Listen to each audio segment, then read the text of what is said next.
Warning a girlfriend of the consequences of cheating. Wendy looked around the room, all the old familiar faces, the place where she felt safe, trying to find some inner peace. I see, she thought.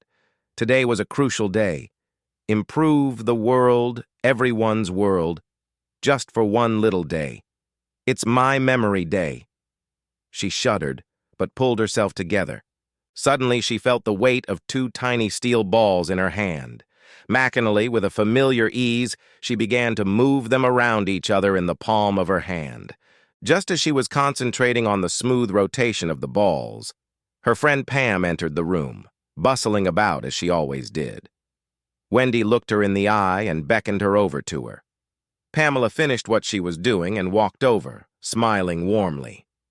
"Hello, Wendy. Is there anything I can get you?" "No, Pam.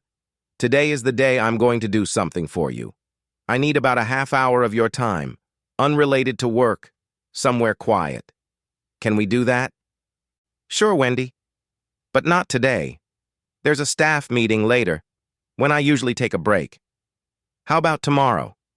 There was a look of disappointment on Wendy's face. She had to tune into this conversation. It had taken several days, and so she had hardly slept a wink the last few nights. The thought of another sleepless night was traumatizing. She squeezed the balls of worry in her hand and made a decision, her expression of determination replaced by frustration. "This is important, Pam. It's about the man I saw you kissing at the back door last week. He's too young to be your husband." The simple words made Pamela freeze. She remembered the day Wendy had talked about. She had very carefully kissed Randall, one of the cooks, where no one from the first floor could see them. She hadn't realized they could be seen from the upper floors. The revelation was embarrassing and very, very dangerous. If the rumors reached her husband, she could lose the idyllic family life she had worked so hard to build. However, it really didn't concern Wendy. What I have with Randall isn't that serious, Wendy. It's just a little funny when—" "Shut up, Pam! We need to talk, now! Today!"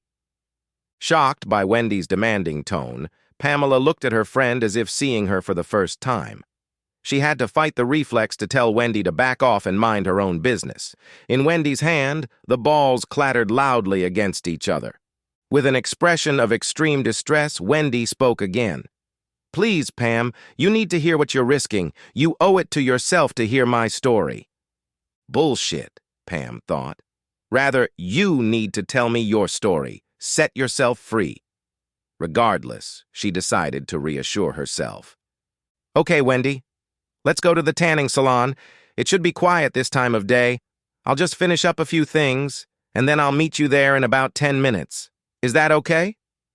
Wendy nodded and watched as Pam hurried away before heading to the meeting place.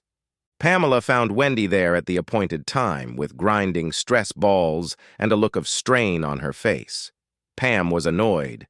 Randall was just fun, harmless entertainment that took nothing away from Jake and the boys. She sat down next to Wendy, ready to defend her actions, but Wendy beat her to it.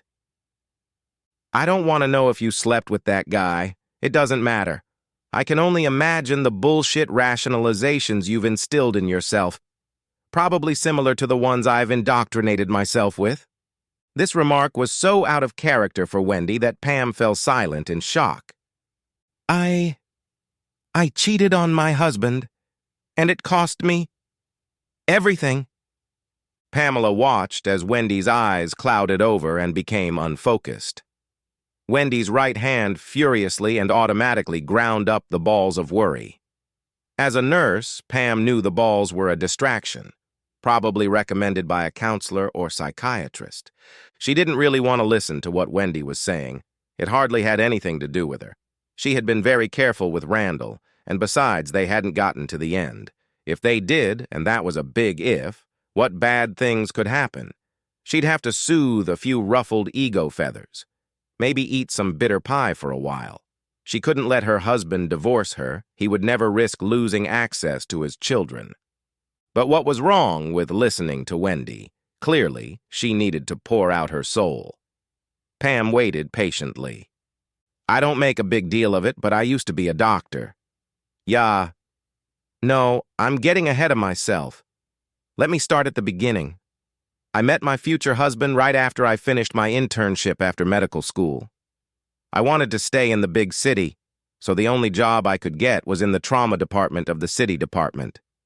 Ronnie, the man I married, was taken to the hospital one night after suffering a soccer injury. Well, I won't bore you with the details of our courtship, but suffice it to say that 2 years later we were married. I was 28 at the time, and a year later we had a son. It didn't take a world-class psychologist to realize that Wendy had a lot of trouble saying her firstborn's name. Wendy was so excited that she dropped the balloons out of her hands and had to chase them across the floor. Pamela helped by picking one up. She had never seen these Wendy balloons before, or more truthfully, never so close. Their appearance was unlike any others she had seen, but she couldn't figure out why. Once they were back in Wendy's hands, she visibly calmed down. We decided I was going to be a stay-at-home mom because Ronnie's business was going strong, and frankly, the hours in the emergency room were crazy. We had always wanted 2 kids, so when my oldest was only a year and a half old, we had another son, and I started on the pill.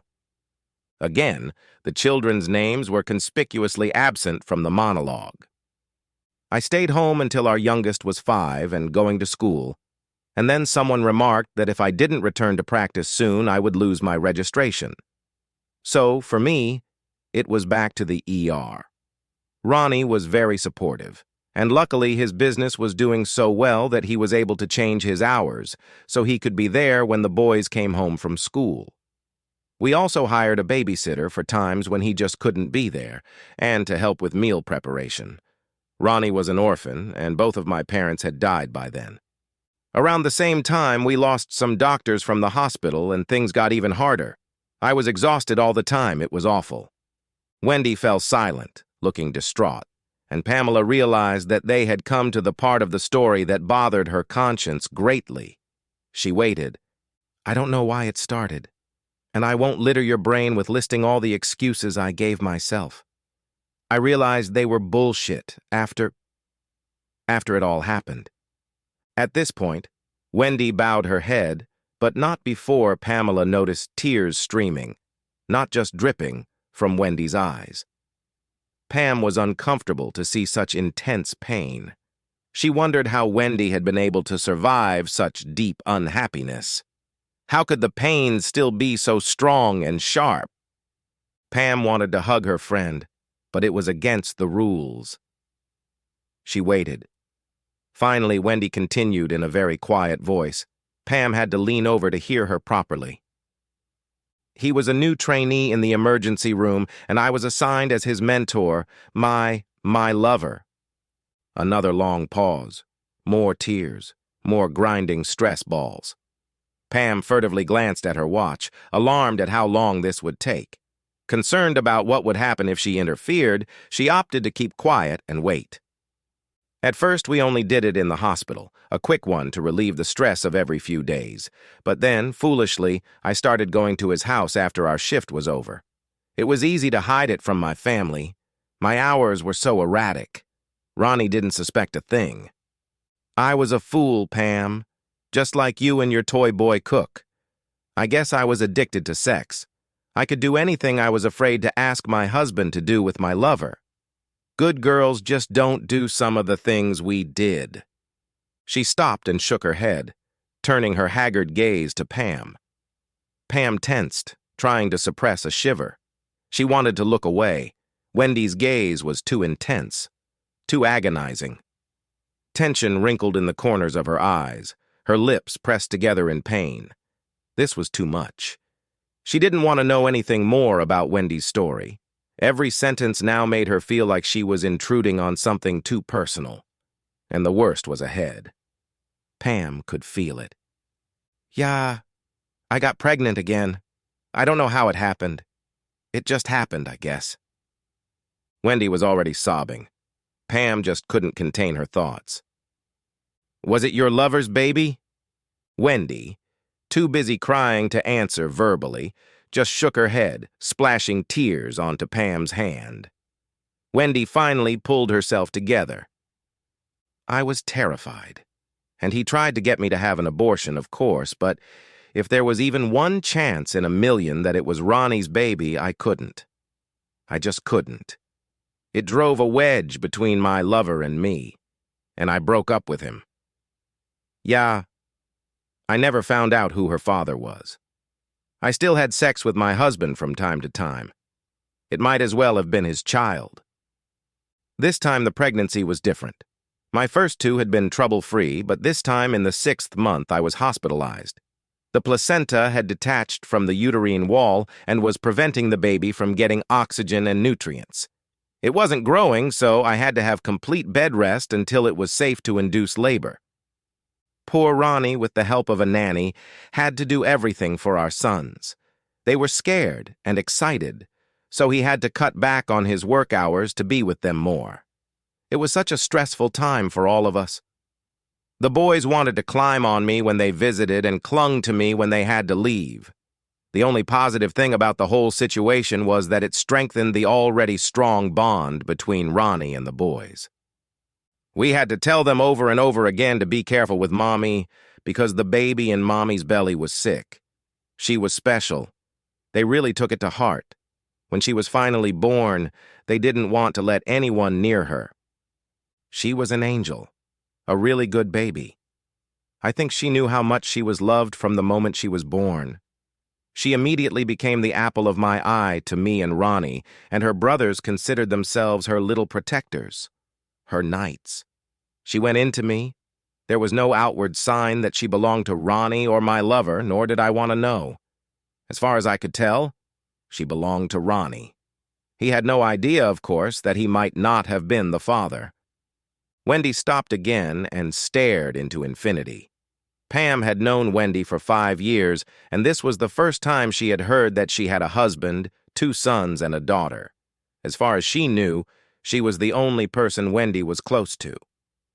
Pam herself was close to her mother and couldn't imagine going even a week without seeing her. Judging by the abundance of tears, she assumed that it wasn't just about Ronnie finally getting the DNA tests done and leaving with her sons and daughter. The courts had always supported the mother, no matter how angry she was.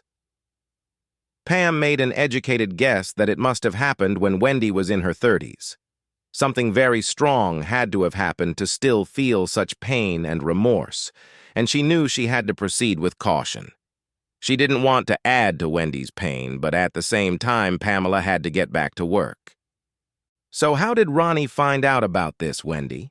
How did he know that his daughter wasn't really his daughter? Wendy answered quickly and decisively. He never found out. And then what happened? Did he find out you had a lover? Did you tell him? Now all the tears were gone. The well is clearly dry. Not that the cessation of tears had diminished the expression of agony on Wendy's face. On the contrary, she now looked as if all the life had been sucked out of her, like a dried-up husk. Pamela couldn't decide which was worse. No, I didn't tell him. The police did. After I'd done something spectacularly stupid. The words flew from Wendy's lips like a horse galloping in a straight line home. As far as Pam could tell, Wendy was following the rip the Band-Aid off quickly principle. When my daughter was about 6 months old, my old lover contacted me again. By then he was working at another hospital, and I hadn't seen him in over a year. I foolishly met him and, being weak, fell into his bed again. I started leaving the baby with the old nanny, who we now used as a babysitter for half a day a week, so that I would supposedly have some time to myself. Oh no, Pamela thought. The silly cow was finally getting sloppy and hubby found out about it. This went on for about 3 months, but my conscience really bothered me. Ronnie was so supportive during my last pregnancy, it brought us closer together. It was like I fell in love with my husband all over again. He was amazing. He even volunteered to do a vasectomy, so I would never have to go through such a horrible pregnancy again. I felt as bad as I could possibly feel. I tried several times to break the connection, but I just couldn't. If I had been stronger, I I went to my lover's apartment one last time, determined to stick to my guns and break up with him. He told me a big sobbing story about how much he loved me and asked for one more lovemaking session. Wendy snorted, her look of annihilation. Pam saw the self-loathing in Wendy's gaze. And if I had known this was the last time I would have had sex, I might have tried to enjoy it more. Wendy stopped abruptly and stared into the void. Pamela was stunned by Wendy's revelation that Wendy had gone without sex ever since.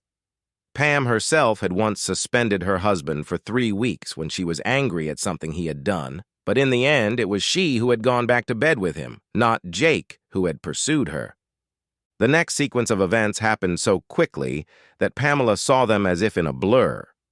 Wendy, with a determined expression on her face, carefully placed the balls of worry in her lap before crashing face first into the hard tabletop, and not once, but twice. Blood flew everywhere, splattering Pamela. By the time Pamela reacted, Wendy's body had fallen on its side onto the floor, her head making a soft thud on the carpet. The muffled sound did nothing to lessen the horror of the situation. Wendy's entire body relaxed into unconsciousness, but blood continued to continuously pour from her badly damaged face, staining the carpet. Years of training had kicked in, allowing Pamela to push aside her personal feelings of shock and raise the alarm. She didn't allow herself to feel as she cleared Wendy's airway of blood and damaged denture with practiced efficiency until other nurses came to help and emergency personnel arrived to take Wendy away. Once the crisis had passed, Pamela, feeling somewhat devastated by the morning's events, went about the more mundane tasks associated with the emergency, such as tidying up the furniture. She picked up Wendy's bag and headed for the administrative office. Then, after a moment's thought, returned to the sunroom to retrieve the balls of worry from where they had been lying.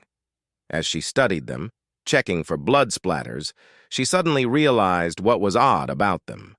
Normally, stress balls were shiny and about 1 inch in diameter. Wendy's, however, were tiny, less than ½ an inch, and all shabby. Apparently, they had been many years of disturbed to the point of oblivion. The thought made Pamela feel sad. Wendy, despite all her faults, had always been kind and friendly to her. Pam didn't like to see another person suffer. It was the desire to reduce suffering that had led her to nursing in the first place. She put the balloons in her purse and turned toward the administration block again, passing 2 maintenance workers heading in the opposite direction. She smiled at them, pleased that her colleague had saved her the trouble of organizing the cleanup. Pamela glanced at her watch. What a morning! I wondered if there was any news on Wendy's condition. Let's hope her injuries were limited to a broken nose and damaged dentures. Pamela couldn't believe Wendy's actions. They were out of character. Pam certainly hadn't foreseen anything when Wendy demanded to talk. Pamela quickened her step, wanting to unload Wendy's bag in the presence of the housekeeping staff, since it was strictly forbidden to enter residents' rooms in their absence. As she rounded the last corner before administration, she was approached by Dr. Parsons, the facility's chief medical officer. "Ah, Nurse Dalrymple, you're just the person I was looking for. They tell me you've witnessed a rather traumatic event. Please come into my office and let's have a little debriefing, shall we?" Pamela followed the kind doctor into his office, located behind the main reception desk. He quickly and skillfully cleared up everything that had happened in the tanning salon. Pamela felt obligated to reveal the details of Wendy's confession in case she risked another attempt at self-harm. Pamela was slightly ashamed of her curiosity about the last chapter of Wendy's story. She wouldn't call herself a person who preys on gossip or enjoys the misfortune of others, but she couldn't deny a morbid desire to know more about Wendy. What could have happened to completely destroy her life? Many people have had affairs and divorced. Rightly or wrongly, most had remarried and led happy lives. They certainly didn't become celibate like Wendy. Dr. Parsons tilted his head to the side, and Pamela blushed under his penetrating and appraising gaze. Haunted by ill-concealed curiosity, She felt like a child caught with her hand in the cookie jar. "It's all right, Pamela. It's natural to want to know the end of the story. And given the extent of Mrs. Harrison's confession, I'm sure that if her guilt, shame, and remorse hadn't gotten the better of her, she would have told you the rest of it herself. We had hoped that her days of self-harm were behind her. Mrs. Harrison was clearly attached to you, so I thought I'd show you the section of her file dealing with psychological factors that might be affecting her health. I think it will help you in your future care of her. I warn you, this is not a pleasant story. In fact, it's tragic. Please tell me if you feel you are not strong enough to hear the truth." Pamela nodded for him to continue. "What I'm about to tell you was taken directly from Mrs. Harrison's conversations with me since I've been working here. Okay, where to begin?" Dr. Parson looked at the folder open in front of him, frowning his eyebrows. Yes. I'll pick up where Mrs. Harrison left off. The day she went to her lover's house to break up with him, Nanny went straight home. Be that as it may, Mrs. Harrison decided to take her 9-month-old daughter with her to her lover's house. According to Mrs. Harrison, the baby was asleep in the stroller when Mrs. Harrison and her lover went into the bedroom to have sex. Fire investigators never found out exactly what happened, but they believe it is likely that the baby woke up and managed to crawl out of the stroller. They think she may have knocked over one of the candles or a scented oil lamp that the lover had lit for his mistress. Apparently, he had them all over the apartment since he knew Mrs. Harrison was partial to them. Incidentally, Mrs. Harrison has hated scented candles ever since. Anyway, by the time the couple noticed smoke rising from under the bedroom door, the apartment was on fire. According to Mrs. Harrison, when she opened the door, she was greeted by a wall of flames. She says her lover pushed her out the window and jumped out after her. She tried to climb back in to save her daughter, but her lover stopped her, and when she begged him to come back and save her daughter, he refused. The child's body was found in the ashes. The only blessing was that she died of smoke inhalation before she burned to death. Dr. Parsons paused to let the full horror of the story come to her. Pamela swallowed several times, fearing she was about to vomit. Wendy's story was far worse than she had imagined. Tragic was an understatement. Wendy's baby, her poor, innocent little girl, had died. 9 months old. She couldn't even imagine the guilt and devastation Wendy felt. The next day, the police informed her husband of the child's fate and the circumstances of the death. Her husband, of course, blamed her for everything, divorced her for adultery, and got custody of the boys. Seeing Pamela's raised eyebrows, the doctor clarified. Mrs. Harrison lost custody of her sons because by then she had already attempted suicide, thus proving that she was unstable and therefore incapable of caring for the little boys. The 2 sons, who I'm sure Mrs. Harrison told you earlier were extremely caring of their younger sister, never interacted with her again. She hasn't had any love affairs since, because the mere thought of it gave her post-traumatic stress disorder. As you know, she had sex while her baby was dying. Despite our best efforts, we never cured her of that disorder. At that moment, his cell phone rang. Pamela breathed a sigh of relief. Although she had assured him that she was strong enough to hear Wendy's story in its entirety, she wasn't sure she could take any more. It was too horrible. She wanted to walk away and digest everything she had learned. Dr. Parsons stood up, asking the person on the other end of the line to wait before calmly telling Pamela that he had to take the call and ask her to meet him the next day. He took a permission slip from his desk and held it out to her. It was Pam's authorization to enter Wendy's room to retrieve her purse and make sure everything was in order. He let her out of his office, but before she could head toward Wendy's room, the facility's security officer asked her to finish her preliminary incident report. Pamela sighed. She just wanted to be alone to digest everything she had heard. Even though she had omitted details about the subject of her conversation with Wendy prior to the self-harm incident, she had to write the simple words, "Mrs. Harrison was upset about remembering the past." It was enough to trigger flashes of Wendy's anguished words and her face. Pamela didn't think she would ever forget the pain she saw on Wendy's face. Finally, finished with all the protocols that the incident of Wendy's self-harming had brought about, Pamela went straight to Wendy's room and entered it. She closed the door behind her and leaned against it, looking around the room with a new, more knowing eye. The room itself was fairly typical, though Pamela had seen several occupants personalize their space, making the room more homey. Many attended craft workshops and made things to decorate their rooms with. Wendy didn't do much with hers. It was like a motel room with beautiful watercolor still lifes on the walls and tastefully chosen, but equally plain, pillows and rugs. Pamela had been in Wendy's room before, but for the first time she was struck by the lack of personal items on display. No photographs or mementos were visible. The room was open plan with the kitchen, dining room, and living room in one area. She put her purse on the kitchen table, washed a dirty cup, poured some milk from a carton in the small refrigerator, and generally cleaned up the small living room. On the kitchen table lay an opened A4 envelope. The edges were sloppily torn. This detail surprised Pamela. Wendy was always so elegant and fastidious. She looked like someone who always used a knife to open letters. Pam wondered about the contents of the envelope. Was it Wendy's last will and testament?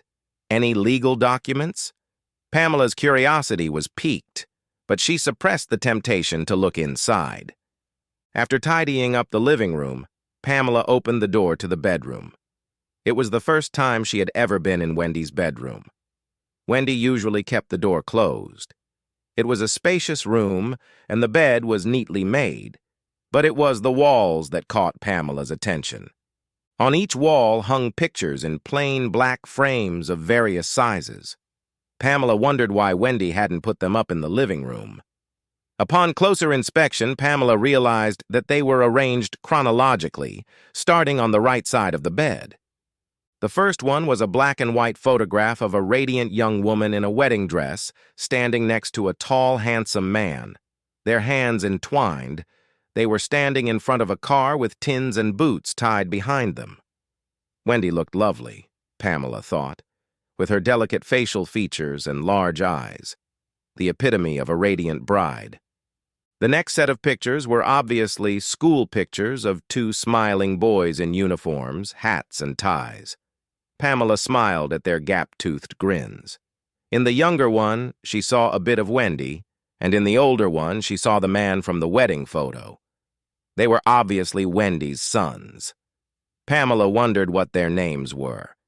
Next to the school pictures was a picture taken outside the church, obviously the same man as in the first wedding photo, but the bride was different and they weren't looking at the camera. The husband is getting married again, Pam guessed. She wondered who had taken the picture and shared it with Wendy. A friend, perhaps. How hard it must be for Wendy to see her ex-husband's happiness, to see him move on. Pamela knew it would kill her if she ever lost her Jake. A quick glance at the remaining photos revealed that the school pictures of Wendy's sons were the last of the posed photos. One picture on the first wall caught Pamela's attention because there wasn't a single person pictured. Rather, it was a sad shot of a lonely tombstone.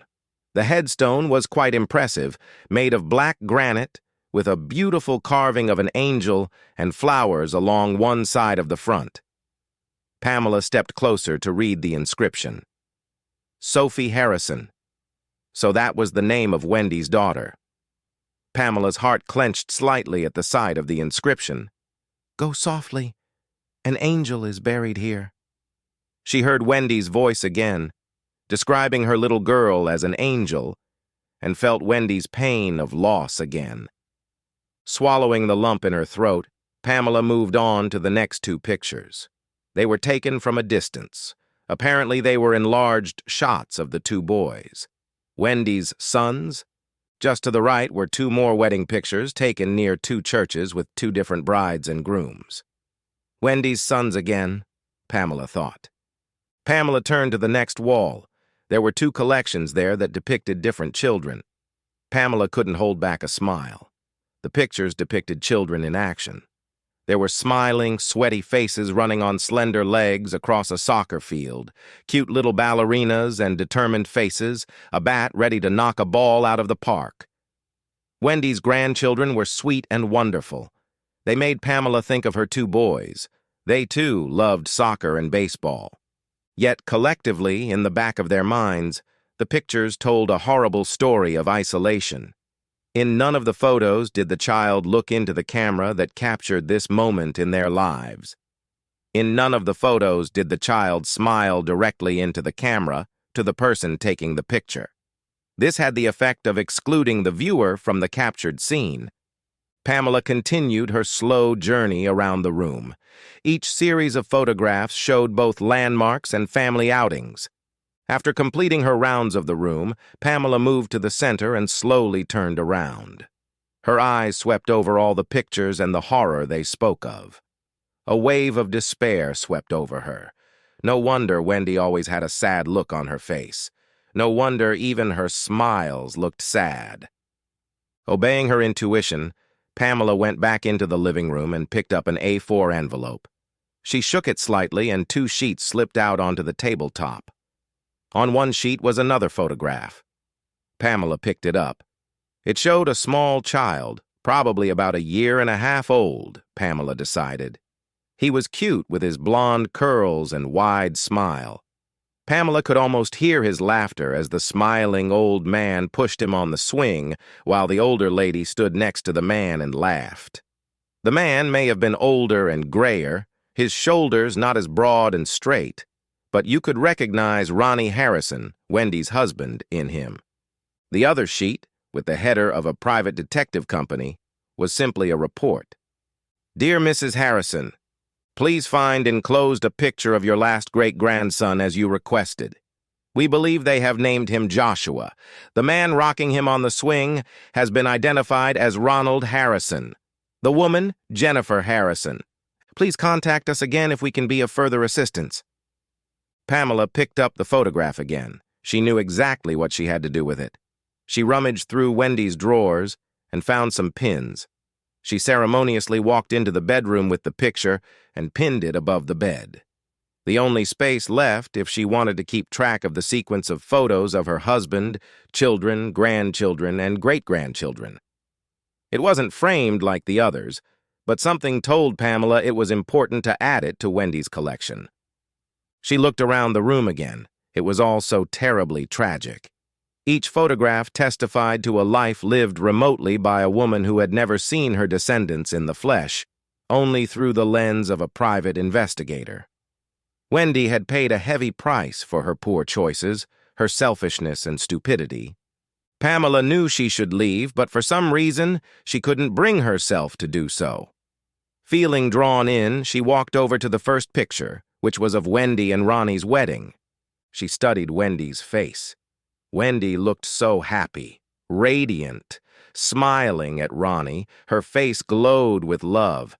Such an expression Pamela had never seen on the face of her 91-year-old friend. How could a woman who so clearly loved her husband lose sight of that love? How had she betrayed him?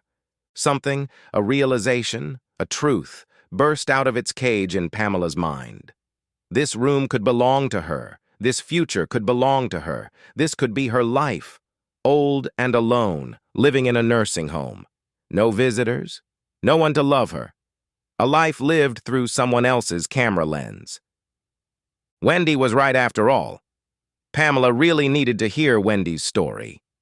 Throwing one last look at her completely wasted life, Pamela sent Randall a text message asking him to never contact or speak to her again. Relief flooded over her. She felt as if she had managed to walk away from the car accident unharmed. She couldn't wait to get home and hug her 2 sons. She felt an overwhelming need to hold them close and never let them go. She needed to hug her husband and tell him how much she loved and appreciated him. She needed them to know that they were her world, now and always. Of course, by morning, she'd want to strangle them all for spreading dirty laundry on their bedroom floor, but she couldn't help but think of the 3 men she wanted to hug and strangle at the same time. The end! Subscribe to my channel. Thank you.